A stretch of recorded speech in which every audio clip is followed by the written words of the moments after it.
Up, up, up. Hey everyone, I'm Will and thank you so much for tuning into another video. In this one, I want to look at a few personal favourite images from the year, but instead of talking about maybe the backstory or why they were my favourite images or even the settings, I want to take a broader approach and maybe pull out a few lessons that we can learn from these images. And these lessons are something that I'm hoping you'll be able to apply to your photography moving forward so that you can make sure that next year, going into 2025, you're going to create some of your best work yet. And a quick thank you as well, whether you've been subscribed now for a year or two or just subscribed more recently. Your support means a lot. I'm so thankful to be able to share my life and my photography with you guys, so thank you for supporting the channel. Okay, enough of that, let's get into it. All right, so just running through a few personal favorites now, and these are quite varied, these images, in the sense that we have ultra wide 12mm frames, and then we have frames that are at 400mm, and then anything and everything in between. They're predominantly all captured in Fiordland down in the South Island where I live, except for the wave photo, which is from my yearly visit back to Australia. Now, what's a common thread here with all of these images? Well, lesson number one. When we look at all these photographs, a very common thing is that most of them, pretty much 90% I'd say, were captured spontaneously. And I didn't pre-visualize the image at all. I didn't even think about it until I was standing there in that exact moment. Now, when I first started photography, I would a lot of the time pre-plan the photograph I wanted to go capture, the exact location, even right down to the composition and the light I wanted. One of the tricky things when you do that is you can get tunnel vision and close yourself off to other possibilities. These days, and as we see in these images, a lot of it is just based around going out in interesting light or weather, or just going obviously to areas which are just conducive to creativity.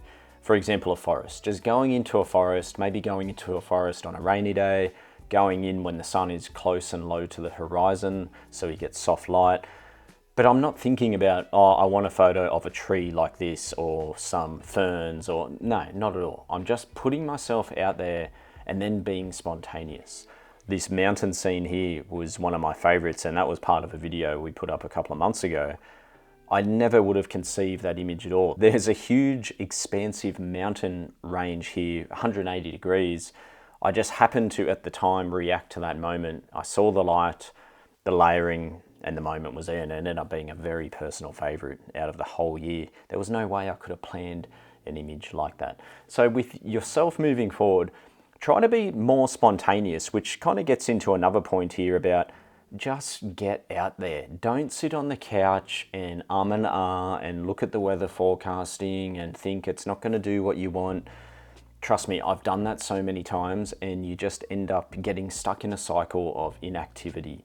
You essentially get analysis paralysis. You're just over-analyzing data, thinking that it's not going to be worthwhile.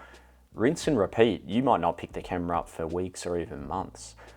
Some of these images stemmed from me being stuck in that cycle and finally just getting outside, putting myself out there, even though I thought nothing would probably happen. But I ended up having some of the most memorable moments and creating personal favorite images because I was out there when the briefest of opportunities arose, which you're going to miss every single one of them if you're sitting on the couch or watching people on YouTube, just like me. With that, lower your expectation. Don't think that every time you go out with the camera, you have to get a photograph. You need to get a photo of this. I've got to come home with minimum 5 shots or whatever. Over the years, and I know it probably sounds, not fair me saying this because I have the freedom to go out there so much, but if you can just lower the bar and say, look, I'm just going to get out there and enjoy nature, enjoy the scenery, and then if a photograph arises, then that's just a bonus. If you're going out there all the time, again, like it's tunnel vision. If you're saying I have to achieve X amount or whatever, you're just now placing weight on your shoulders, and that expectation can really cripple your creativity.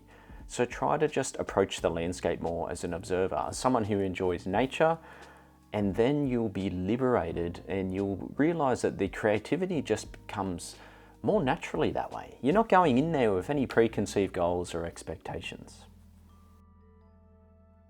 Let's talk about composition now. If you are out there and a moment arises where the light is right, or you find the most beautiful subject matter, and now you're compelled to create a photograph. That's the pinnacle, right? You've beheld something so beautiful that you want to try and capture it. A tip with composition is start with the main subject matter, whether it's the sea stack, the mountain, the tree, whatever it is. Generally then I would say, leave that subject matter, stop thinking about that, the main subject. Now let's progressively build up layers getting closer to the viewer. And the building up of those layers is how we really create a more three-dimensional image, something that just doesn't look like a happy snap. Let's take the waterfall example, for example. The waterfall is the main subject. And then when I look around, I really enjoyed the trees. So I go a bit wider to incorporate some of those trees. I also then wanted to get something close in the foreground to give a more three-dimensional feel, because the foreground details are going to be heightened because they're so much closer to the lens when you're using a wide angle. So now we have different focal planes, near and far. We have the foreground, leaves, then progressively getting smaller as we travel through to the midground where the creek or the river might be. Then we have the waterfall, the tree. So most of my scenes, even this one of the fjord, incredible light. The light is what drawed me in.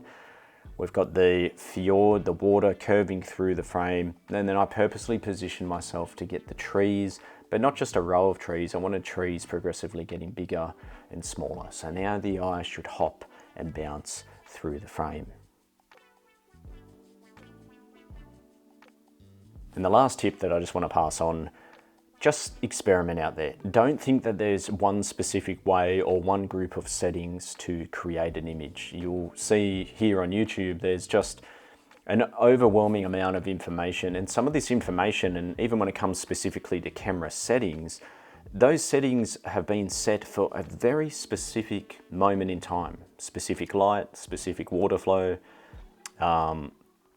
maybe there's movement that needs to be frozen or purposely blurred, whatever it is. Even the ISO will come into it if we're shooting in incredibly low light and we can't let the light in via another method.